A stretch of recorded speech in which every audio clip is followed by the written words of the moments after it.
showed a friend a new segment of the serial project that I want to use as a promo to engage potential financiers. The friend has seen and supported all the previous episodes, and now she confesses to feeling a bit confused.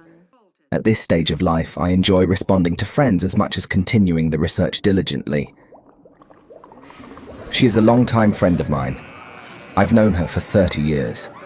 The whole world swirls around us, yet we always remain close. My friend has a charming husband who is also my friend, a daughter, a son, in short, a family. A car, quite a bulky model. Then she has a family business of which she inherited the management. Sometimes she finds herself traveling long distances for work, and I'm one of those friends she chats with over the phone. In reality, we physically meet maybe once every 1,000 years, but it feels like we're always just a step away. Often on the phone, she teases me, as if I were a hermit philosopher doomed to die of starvation. So once a year, on a random day, she sends me a surprise cake. The most delicious of all, the unrivaled queen of cakes, produced in her hometown, Mantova. I could rebel, tell her I'm a cinema intellectual. But for her, I'll always be part of that group of lonely children who only a cake can make less sad. If thought doesn't produce economic abundance for her, it's almost like an echo bouncing in an empty head. In this, she has some characteristics of my mother. My mother had 5 male children. The ovum, destined to become me, allowed the seed in, only on the condition that it was written, future skinny boy. My father's seed agreed with my mother's egg, but it was my mother who disagreed with her egg, since she wanted me to be like this and I never will be. My mother is religiously faithful to a very famous skinny man, but for my mother, Jesus is not skinny, nor macabre. But then with me, it was all about begging me to eat. I thought about Godard's failure and the conflict between my mother and her egg. That's the difference between my friend and my mother. My friend tolerates Jesus only if she thinks that one day she'll be able to feed him. For my friend, food in abundance will save the world. Mom, I don't feel very well. Son, wasn't my pizza good? Yes, Mom, very good, but I got indigestion. My friend is consistent, she thinks, like her egg. But let's go back to the carousels. More or less, we all find ourselves in a kind of amusement park. One second, you're celebrating with a friend. The next day, you're 70 years old, doing yoga to save your back. Meanwhile, your friend is already a grandfather and has been married for 60 years. Time is a swirling blender. As a child, you're the center of the universe. Then you make friends. Then everything gets messed up. And as adults, each ends up in their own carousel. But let's take a step back.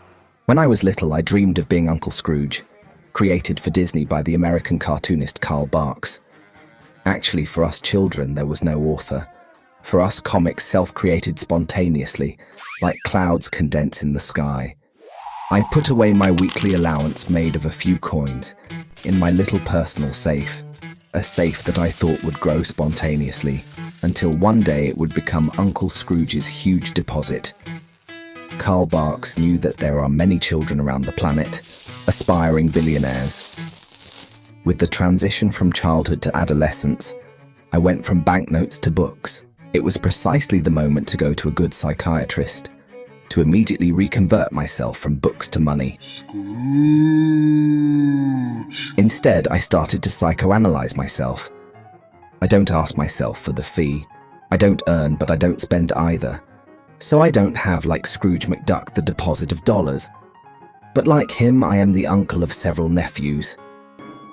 One of the things that children enjoy the most is putting pieces in a bizarre order.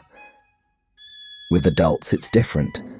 For example, if I draw a pipe for an adult audience, it's better that I write underneath in French, "This is a pipe," because if I write, "This is not a pipe," I confuse them. I can write it in Japanese, so I confuse only the Japanese. Confusion generates anxiety.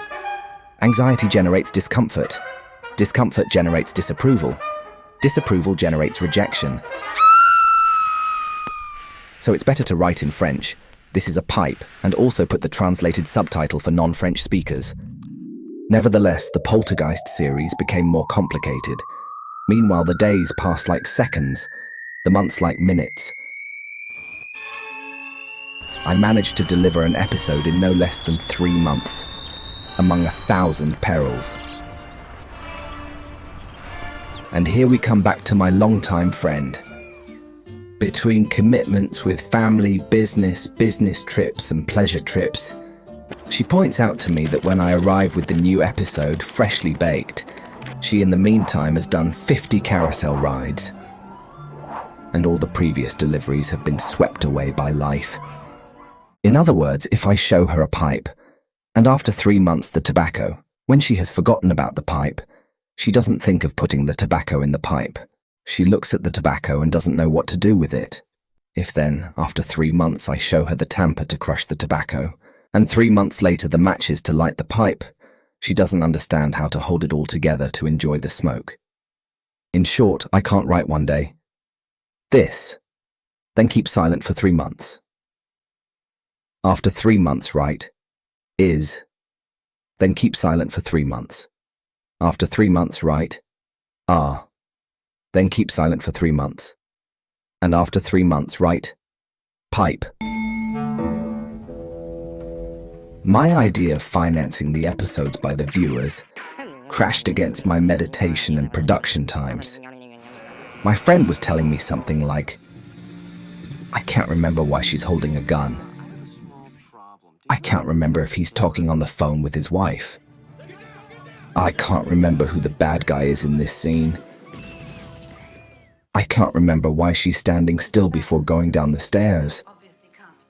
I can't remember who killed this girl."